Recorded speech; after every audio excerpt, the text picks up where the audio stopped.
그동안에 단편적으로 로마서 본문을 다룬 적은 있고 새벽 시간에 로마서를 처음부터 끝까지 다루어 본 적은 있지만 이렇게 로마서 강해라는 제목을 걸고 이렇게 다루어 나가는 것은 이번이 처음입니다. 20년이면 그동안에 로마서 강해란 제목으로 얼마든지 다루고 했을 법한데 왜 안 했을까? 그죠? 왜 안 했을까? 이제 사실은 처음에는 기죽어서, 왜냐하면 이 로이드 존스 목사님이 로마서 강해를 했는데 14년 동안 했어요. 14년 동안 로마서 강해를 설교를 했는데 못 끝냈어요. 14장도 다 못 끝내고 결국은 마감을 못했습니다. 그래도 뭐 거의 다뤘으니까 왜 그랬느냐 하면은 이분이 이제 암이 걸려가지고 은퇴를 하게 됐습니다. 그래서 부득불 거기까지 끝내게 됐는데, 그분이 이 로마서 강해를 매주 금요일마다 이 강해를 진행해 나갔는데 14년, 횟수로 14년 걸리기까지 이 강해를 했고, 이 강해가 책으로 나와 있어요. 번역이 되어 있는데 14권입니다. 이만큼 되거든요.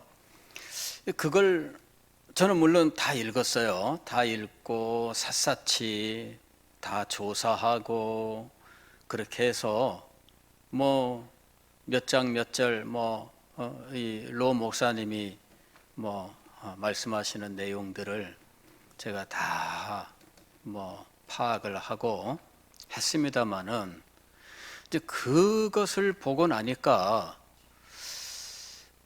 이 로마서 이거 강해 기가 죽어서 할 수가 있어야죠. 그리고 또 그렇게 해야만 될 것 같은 어떤 압박을 받는 거예요. 그러면은 저도 14년 16장까지니까 16년 동안 이 로마서 강해를 붙들고 설교를 해야 되나? 그러면 그동안에 여기 계신 분들 중에 그걸 끝까지 다 들을 만한 분이 몇 분이나 계실까? 그죠? 예. 그리고 예전에 제가 그 요한복음 17장 강해 이거를 했는데 정확한 횟수는 기억 안 나는데 64회까지인가 이렇게 이제 했는데 그걸 하고 나니까 우리 집사님 한 분이, 목사님 제 평생에 이걸 또 한 번 들을 수 있을까요? 그래가지고 안 될 것 같은데요. 할 게 많은데 이걸 언제 또 해요? 나중에 이거 녹음된 거 있고 하니까 그거 또 들으세요. 정말 그렇습니다. 예, 할 게 많아요. 그런데 이걸 몇 년씩 붙들고 이거를 다뤄 나가는 것이 이게 보통 문제가 아니에요. 예전에 우리 친구 목사님이 요한복음을 강해를 했어요. 요한복음을 강해했는데 어느 날 그러더라고요. 맨날 얘기하면 요한복음 주님 이번에 요한복음 설교를 했는데 이 메시지가 주님께서 하면서 이제 그런 얘기들 종종 들었거든요. 근데 어느 날 이 목사님이 이야기를 합니다. 지난주에 요번에 5년에 걸쳐서 요한복음을 강해를 했는데 드디어 끝냈다 이렇게 얘기하는 거예요. 축하를 해줬습니다. 5년 동안 5년 동안 요한복음 붙들고 씨름하면서 설교를 했다는 거죠. 그래서 설교를 하신 목사님도 대단하지만 그 설교를 듣고 그동안에 참 은혜 받은 성도들도 참 대단하다. 참 그분이 그 설교를 하기 위해서 거기에 바친 열정, 그건 참 대단한 거예요. 그리고 늘 처음 시작할 때 그 마음, 그 어떤 은혜 이런 것들을 유지하면서 끝까지 갔다고 하는 것은 참 대단한 거거든요. 너무나 놀라운 은혜입니다. 아마 평생 동안 그것은 그분에게 아마 큰 은혜와 열매로 아마 남아 있을 거예요. 참 우리가 이제 이런 대작을 만나게 되면 이제 참 위축되기가 참 쉽지요. 예. 그래서 저도 기가 죽어서 이거를 어떻게 하나. 예. 그 다음에 이제 이것을 다루지 못했던 이유는 너무 많은 분들이 로마서를 다루면서 이런 주장, 저런 견해, 너무나 이런 것들이 많아요. 그래서 그냥 어느 한 저자를 붙들고 그분이 말하는 대로 말한다면 몰라도 그렇지 않으면 자료도 너무나 많고 주장도 너무나 많고 해석도 너무나 많아서 도무지 무엇을 잡아야 될지 이게 보통 어려운 문제가 아니에요.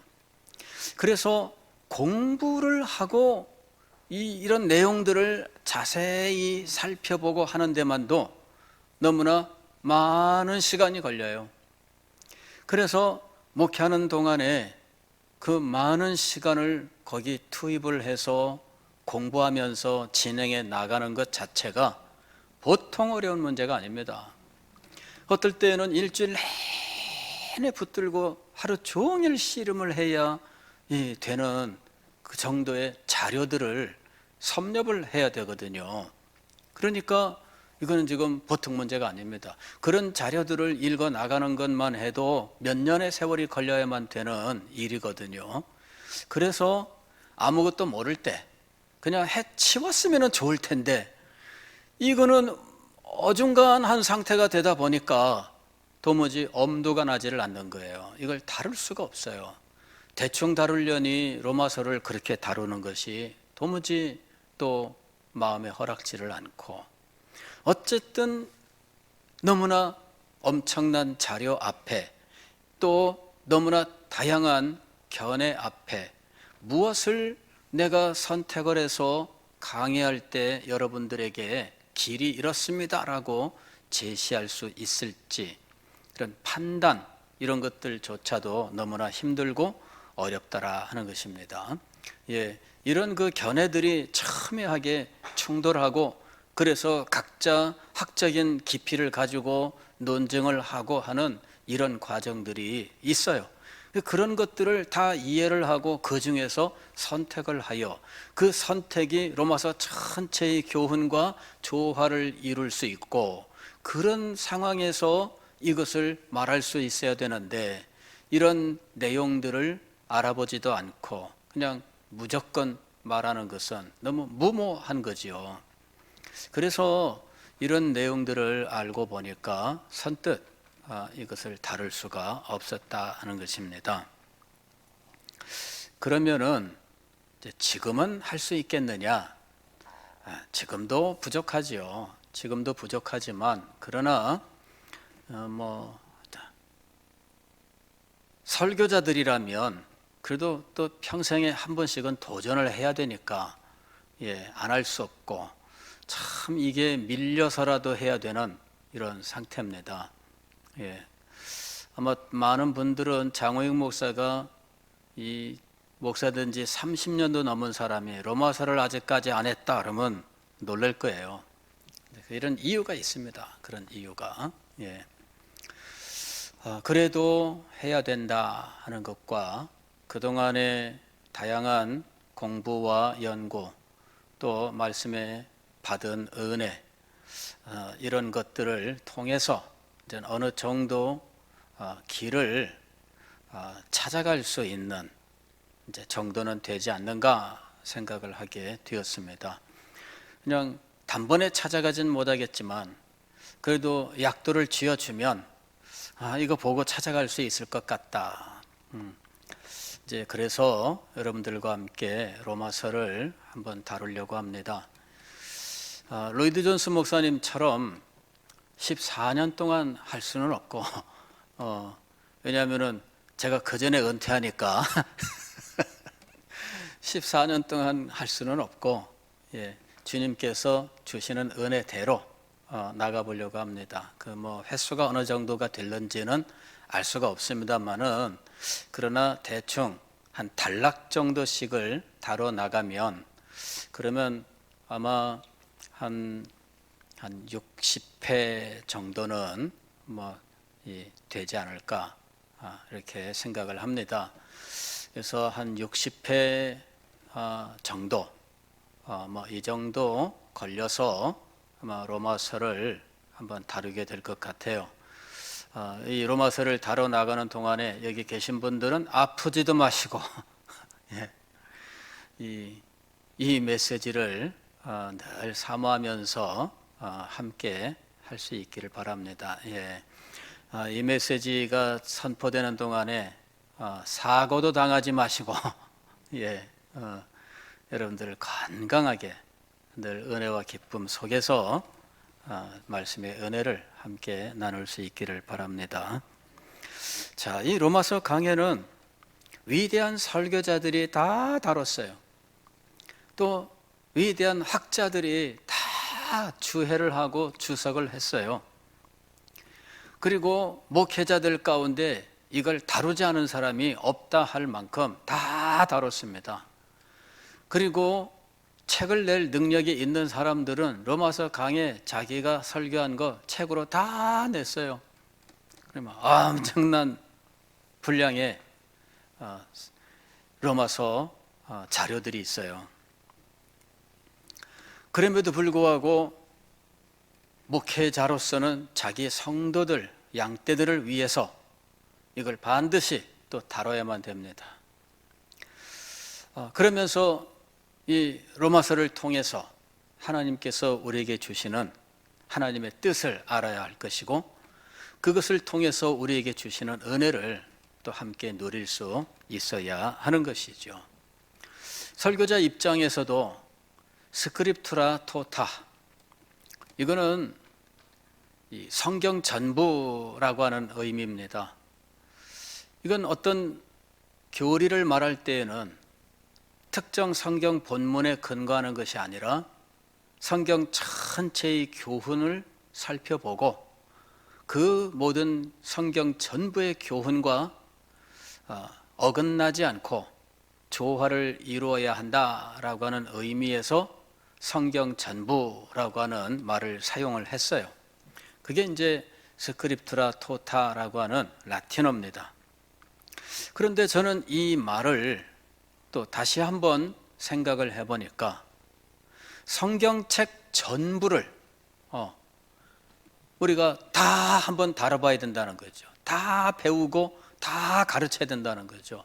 그렇게 해서 성경책도 전부를 공부해보고 성경에 나오는 모든 교훈들도 다 공부하는 이런 일이 있어야 한다 하는 것입니다. 그래서 스크립투라 토타의 정신에 의해서 빼놓지 않고 성경의 모든 본문들을 다 다루는 것이 중요하다 하는 것입니다. 물론 새벽 시간에는 다 다뤄나가고 있습니다. 새벽 시간에 다 다뤄나가고 있어요. 그러나 새벽에 못 나오는 분들도 참 많아요.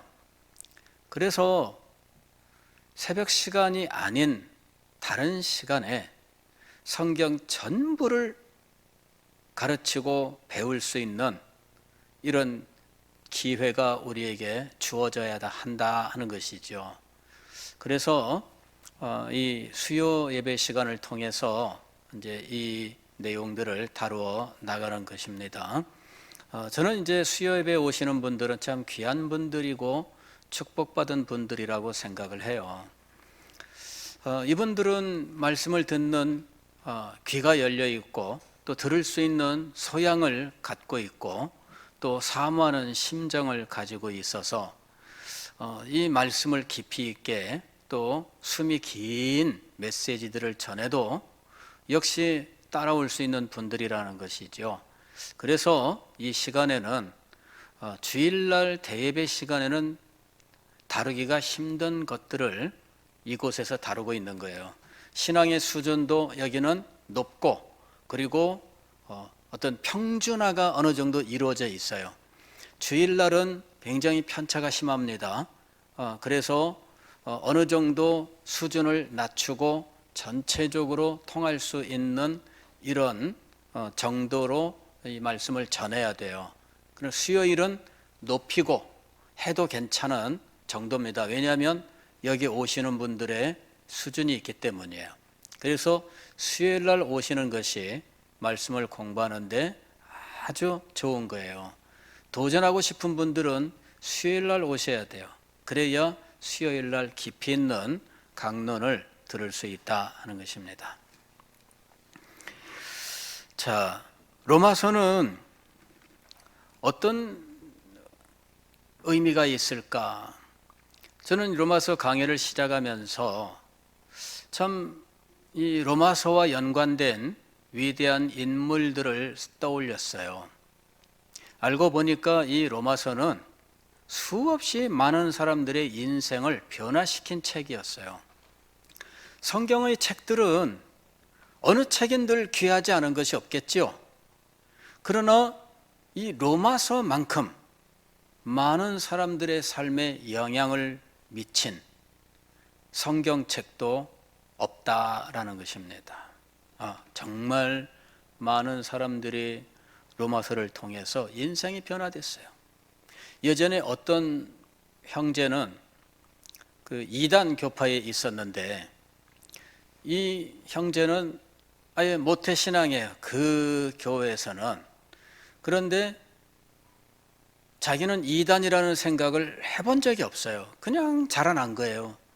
그리고 대학 들어가고 대학부 회장이 됐는데, 교회는 안 크니까 그냥 교역자도 없고 뭐 이러는 대학부예요.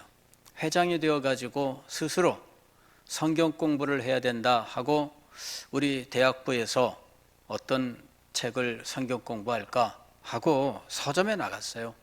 기독교 서점에 가서 쭉 둘러보다가 로이드 존스 목사님의 로마서 강해 책을 발견한 거예요. 이만큼 책이 있는데 보니까 두꺼운 책이 막 여러 권으로 나와 있어요. 처음에 8권, 그 다음에 14권까지 계속 나왔는데, 그걸 보고는 도전의식이 생긴 거죠. 사가지고 읽기 시작을 했는데, 이 친구가 이 로마서의 가르침을 깨닫기 시작을 한 겁니다. 그리고 청년부 대학부에서 다른 형제 자매들하고 이 로마서 공부를 시작을 한 거예요. 공부하다 보니까 자기 교회가 이단인 걸 알게 됐어요. 난리가 났습니다. 그 부모님이 그 교회의 중직자예요. 또 부회장 자매가 있었는데 결혼을 했어요, 둘이. 이 부회장 자매 부모도 중직자예요. 근데 교회에서 파문당했어요. 쫓겨난 거죠. 이래가지고 이 젊은 부부가 그만 교회에서 파문을 당하고 쫓겨난 거예요. 이단 사설을 가르친다 이렇게 해가지고 쫓겨난 거죠. 이단 판정을 내리고 쫓아낸 거예요, 이 친구들을. 그래가지고 이 사람들이, 제가 이제 어느 교회에 있을 때 그 교회를 왔어요. 이 얘기를 들어보니까 어느 교회인데 이 무슨 교회입니다. 근데 이단 교회더라고. 제가 아는 이단 교회예요. 어떻게 오게 됐느냐 그랬더니 이제 자기의 사정을 좀 얘기하는데, 로마서를 공부하다가 로이드 존스 목사님의 로마서 강의를 읽고 대학부에서 로마서 공부를 하다가 교회에서 그 사실을 알고 이단 사설을 가르친다 해가지고 파문시키고, 루터가 로마 교황한테 파문당하듯이 이 부부가 파문을 당했어요. 집에서도 야, 니네들 오지 마라. 이 부모하고도 의절할 그런 상황까지 가는 거예요. 제가 그 얘기를 듣고 야, 참 그런 일도 일어나는구나. 그죠? 그런 일도 일어나는구나. 제 밑에서 새가족반 공부를 6개월을 하고, 예, 그리고 정말 교회에서 충성을 다했는데 지금은 목사님이 됐어요. 지금은 목사님이 되고 개척교회를 해서 아주 열심히 이제 주님의 일을 섬기고 있습니다. 예. 인생이 바뀌더라고. 예. 그냥 있었으면 어떻게 됐을까요? 그 사람이 아마 성향상 그 이단 교파에서 아마도 굉장히 활동적이고 그런 일꾼이 되어 있지 않았을까 싶어요. 하나님께서 이 사람을 인생을 변화시키셨는데 로마서를 접하게 하시고 로마서 공부를 하게 하시고 그러면서 이 사람의 인생이 변화되었어요. 여러분, 이와 같은 인생의 변화를 경험한 사람들이 수없이 많습니다. 로마서를 접하고 인생이 변화된 사람들이 얼마나 많은지, 심지어는 그 변화된 그 사람을 통하여 역사까지 바꾸는 이런 일들이 일어났어요. 우리가 아는 어거스틴이라고 하는 분, 이분은 로마 이 멸망 당시까지 살았던 인물입니다. 초대 교회의 마지막 인물이면서 중세 교회의 시작이라고 말하는 인물입니다. 바울 사도로부터 시작된 이 진리의 체계를 이 어거스틴이 총정리하고 완성을 시켰다 그러고요. 그리고 이후의 모든 신학은 어거스틴을 출발점으로 한다고 할 만큼 이 인물은 대단한 분입니다. 그런데 이 인물이 회심할 때 사용된 성경이 로마서예요. 그의 고백록을 보게 되면 회심하는 그 장면이 자세하게 나옵니다. 이 사람은 원래 그 모태신앙이에요. 어머니가 이 기독교인이었고 아버지는 안 믿는 사람입니다. 어머니는 이제 기독교인인데 나중에 아버지는 일찍 죽어요. 어거스틴이 청소년 시절에 아버지가 죽는데 죽기 전에 개종하고 회심하고 그 세례 받고 그리고 이제 하나님의 부름을 받지요. 그리고 어거스틴은 이 부모의 슬하를 떠나서 일찍 공부하러 유학을 가게 되는 거예요. 그리고 그곳에서 성공을 위하여 공부를 했어요. 부모의 기대도 성공, 사회의 기대도 성공. 그 로마 시대에도 성공에 대한 기대가 굉장히 많았던 것 같아요. 나중에 그의 고백록에 보게 되면은 이 성공을 요구하는 이 부모들 그리고 어른들에 대해서 상당히 그 날카롭게 비판하는 내용들이 있습니다. 자기는 성공을 위하여 교육을 받았다 이렇게 이야기하면서 성공을 목적으로 한 교육의 잘못에 대해서 이야기를 하는 부분이 나옵니다. 예. 어쨌든 부모는 성공을 기대하고 이 사람을 이제 이 대처로 보내서 그죠?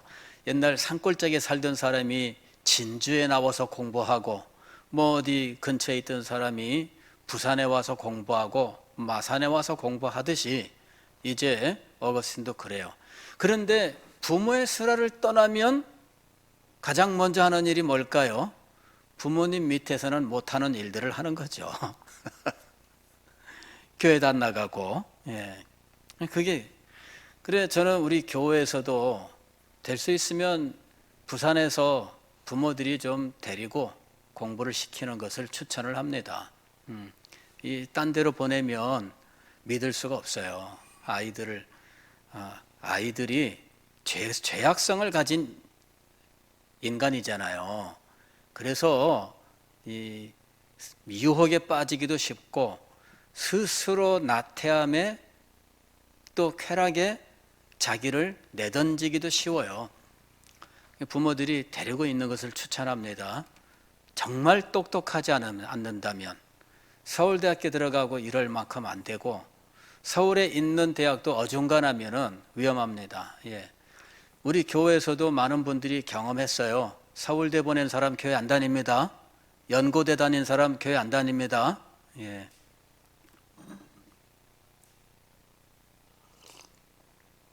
서울 보내는 거 저는 추천 안 해요. 여기 있으면서도 얼마든지 성공할 수 있고요. 잘 살 수 있습니다. 근데 어쨌든 이건 뭐 그냥 곁가지 이야기고, 이 어거스틴이 부모의 기대대로 공부를 잘했어요.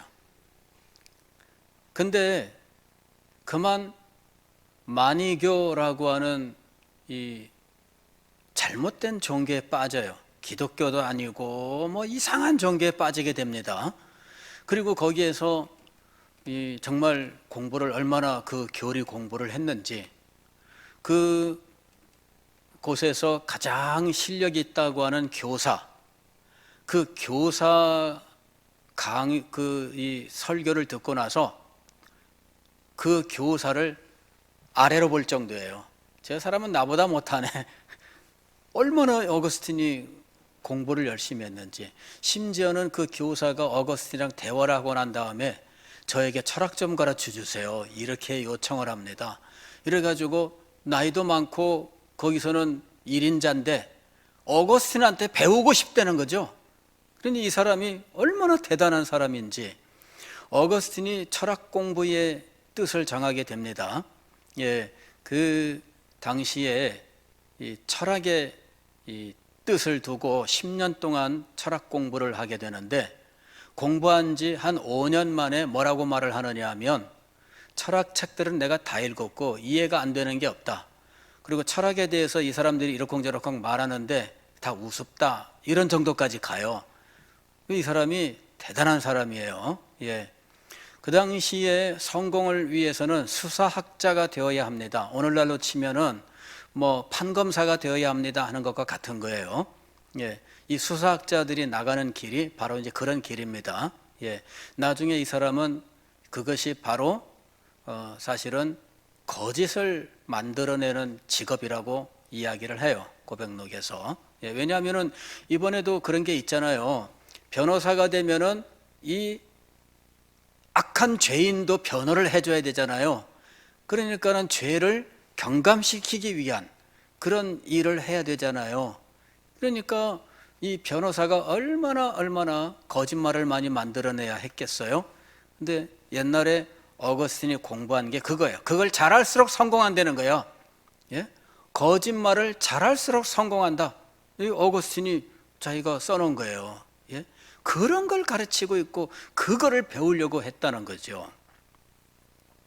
어거스틴이 학원을 차렸는데 학생들이 너무 질이 떨어져요. 왜냐하면은 이 한 달 공부하고 월말에 월사금을 내야 되는데 돈을 안 내고 도망가는 거 있죠.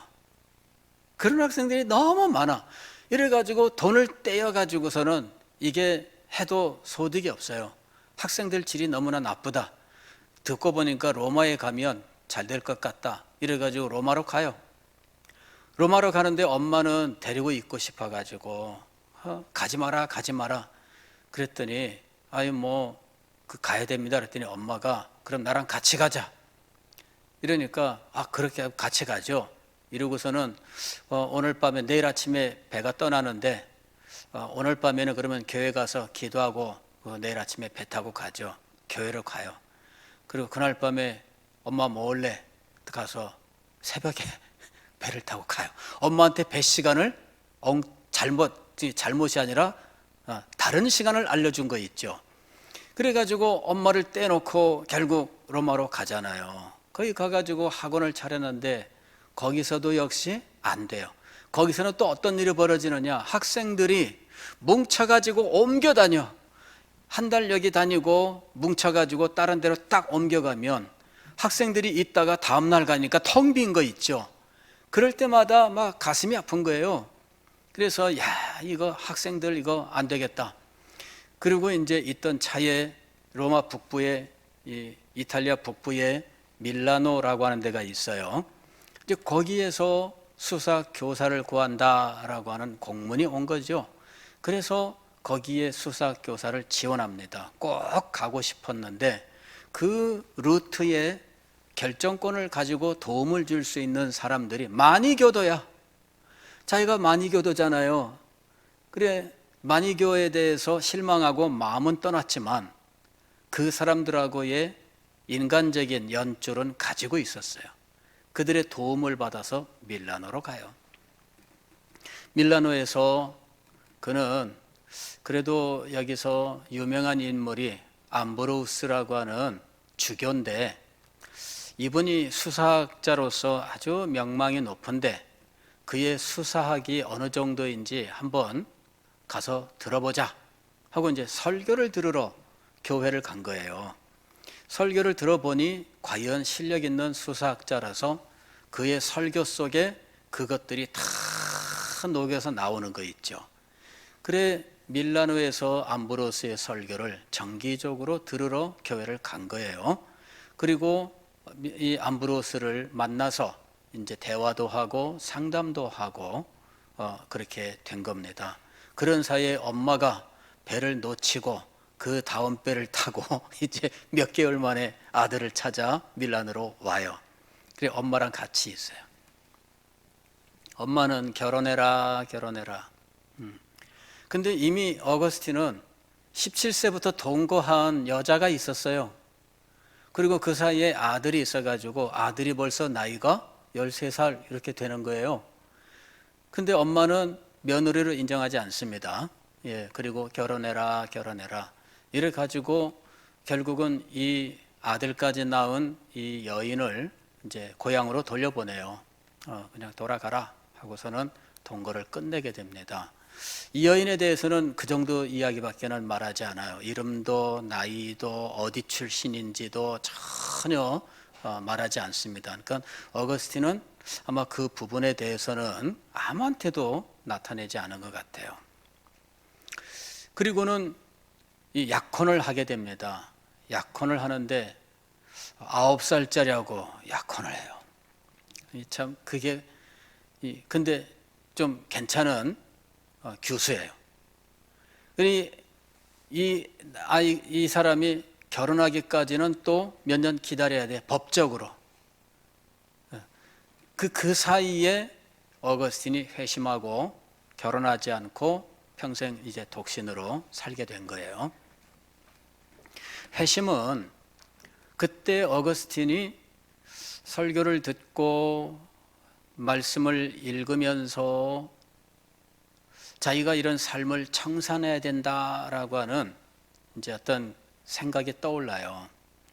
기독교를 좀 제대로 알고 싶다 해가지고 성경을 열심히 읽었는데, 근데 망설인 이유가 뭐냐면은 첫째,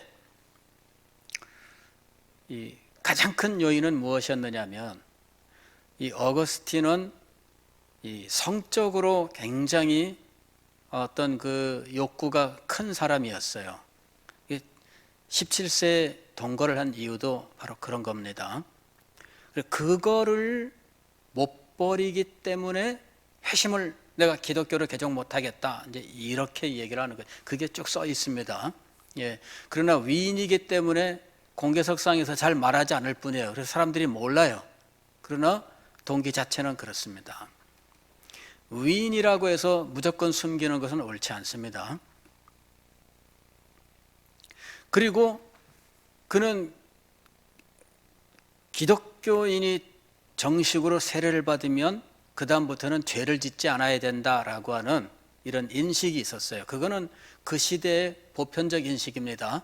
그리고 오늘날에도 많은 사람들이 가지고 있는 인식이에요. 세례 받으면 죄 짓지 않아야 된다. 그래서 내가 술, 담배 못 끊었기 때문에 세례 못 받습니다. 이런 분들이 종종 있습니다. 그런 인식이 그때는 보편적인 인식이에요. 그리고 자기는 이 기독교로 개종을 하게 되면 자기는 이 수도원 생활을 해야 되겠다. 그런 어떤 생각을 가져요. 근데 수도원 생활을 하려면 독신을 해야 되니까 자기의 이 욕망, 이것 때문에 결정을 못 하는 거죠. 그러나 기독교를 알고 싶어요.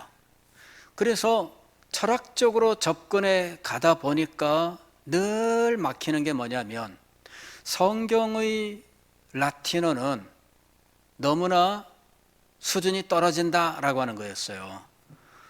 라틴어 그 문학적인 그 아름다운 라틴어를 정통한 사람이 성경의 문장을 보면은 너무나 수준이 떨어지는 거예요.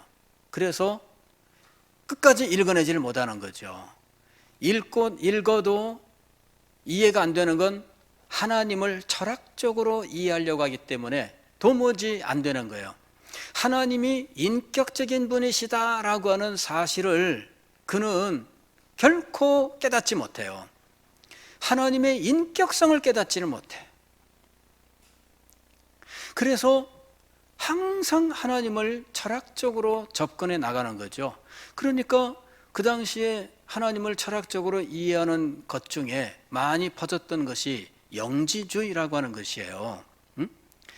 그런 영지주의에서 하나님을 어떤 힘, 에너지 이런 것들로 이해를 하고 그러면서 그 당시에 많이 퍼졌었는데 그러한 영지주의, 그 다음에 또 신플라톤주의라고 하는 이런 철학을 접하게 되는데 그는 그제서야 하나님의 인격성이라고 하는 것을 깨닫기 시작을 하는 거예요. 하나님의 인격성을 깨닫기 시작하면서 점차로 성경의 가르침들이 이해되기 시작을 했어요. 그러나 결정적으로 돌이키지 못하는 것은 독신을 수도원 생활을 해야 되는데 그러려면 독신이 되어야 하는데 내가 독신이 되면은 어떡하나 나는 자신 없다. 이제 그게 가장 큰 걸림돌이에요. 그 문제에 대해서 답을 얻어야 되겠다. 근데 안 되는 거죠. 그래서 세월만 가고 성경을 읽고 그러는 동안에 마음에 갈등이 있고 괴롭고 어느 날 너무나 마음이 아파서 그 굉장히 이상한 뭔가 막 이렇게 느낌이 있고 그래가지고 성경책을 들고 자기가 늘 책상 위에다가 성경책을 올려놨는데 이 성경책을 들고 밖으로 나갔어요. 그랬더니 같이 있던 친구가 어디 가냐 하고선 따라왔어요.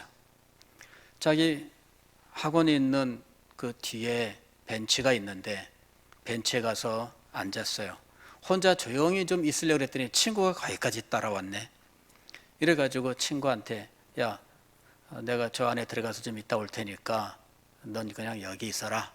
그리고는 그 뒤에 정원 나무 있는 그곳 들어가는 거예요.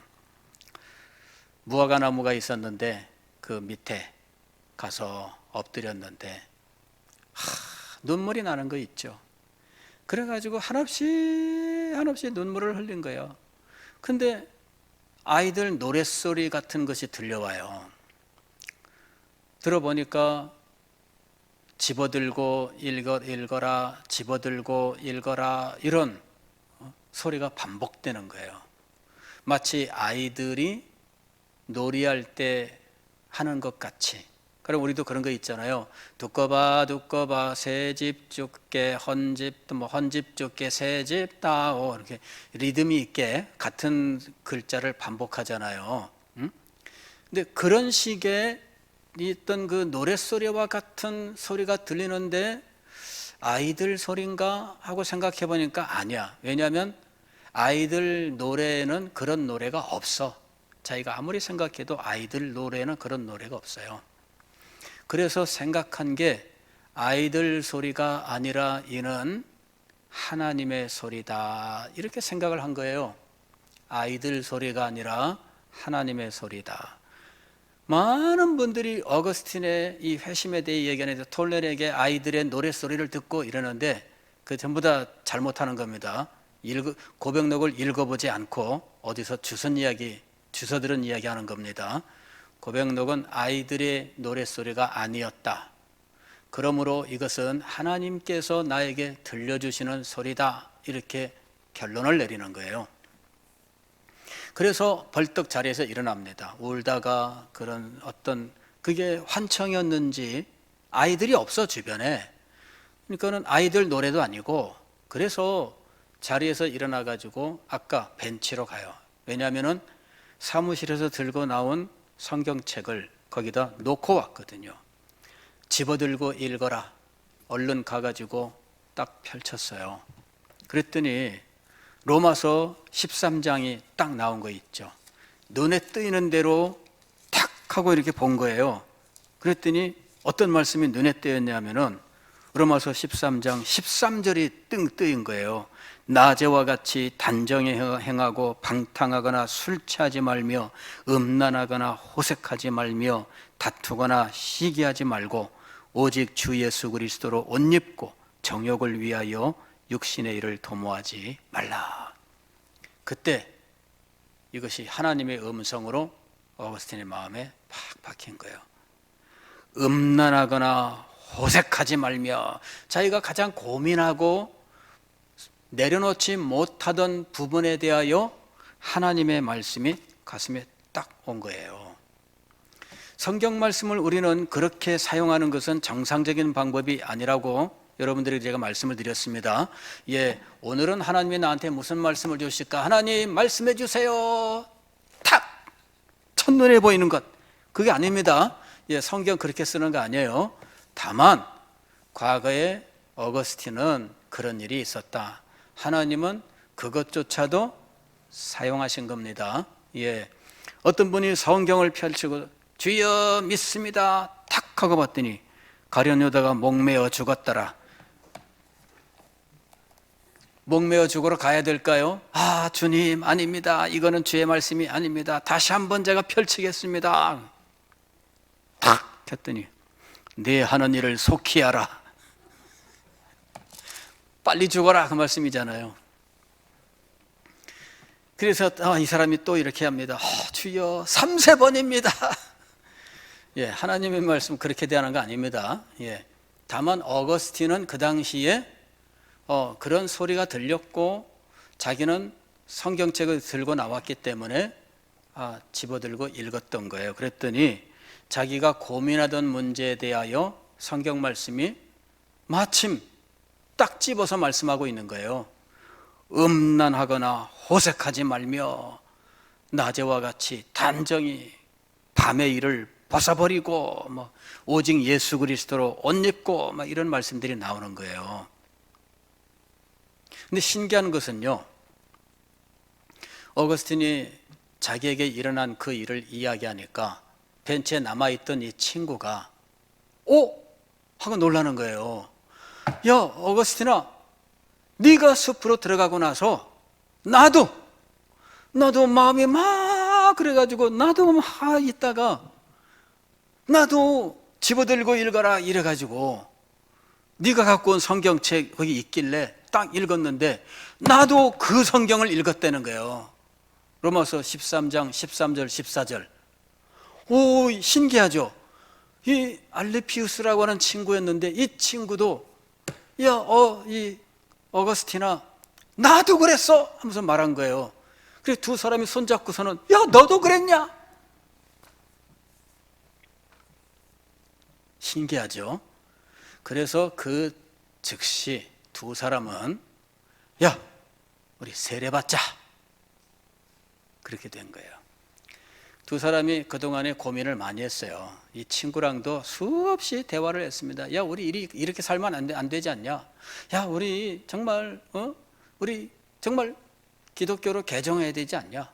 야, 우리 이 성공을 추구하고 쾌락을 추구하는 이 삶을 버려야 되지 않냐?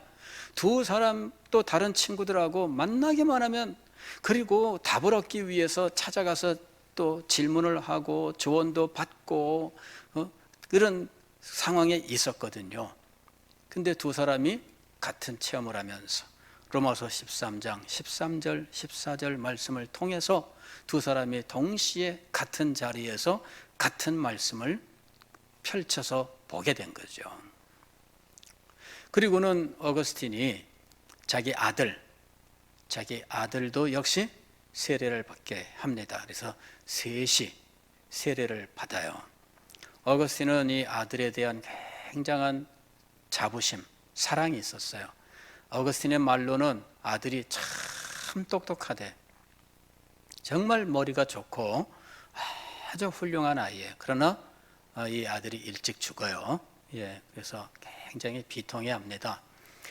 근데 어거스틴은 회심한 이후에 어머니랑 함께 고향으로 돌아가기로 합니다. 이제는 성공도 싫고 쾌락도 싫고 오직 주님을 위해서 살아야 되겠다 하고 고향으로 돌아가요.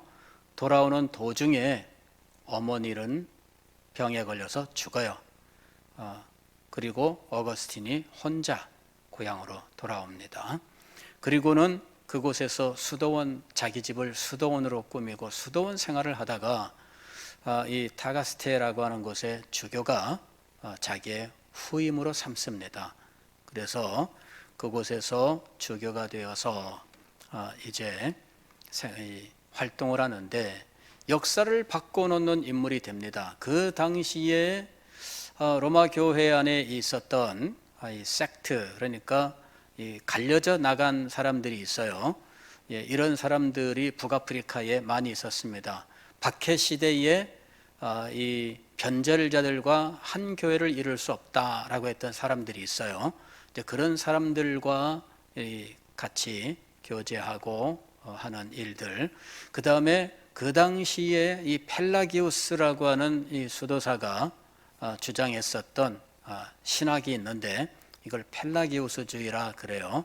이거는 인간의 원죄를 부인하고 그 다음에 인간이 이 선을 행할 수 있다 이렇게 이야기를 하고 인간은 자신이 행한 선행으로 구원을 얻는다라고 하는 이 행위 구원을 말하는 사람입니다. 이 펠라기우스주의가 퍼져나가는데 오직 은혜로 말미암아 구원을 얻는다라고 하는 이 은혜론을 주장하면서 펠라기우스와 서로 논쟁을 하고 펠라기우스주의를 눌러버리는 이런 일을 행한 사람이 어거스틴이에요. 로마서를 접하고 인생이 변화되고 그리고 그 변화된 인생이 역사에 영향을 미친 케이스입니다. 시간이 많이 가서 인생이 변화되고 역사를 변화시킨 또 다른 인물 이야기는 다음 주에 또 말씀을 드리겠습니다. 기도하겠습니다.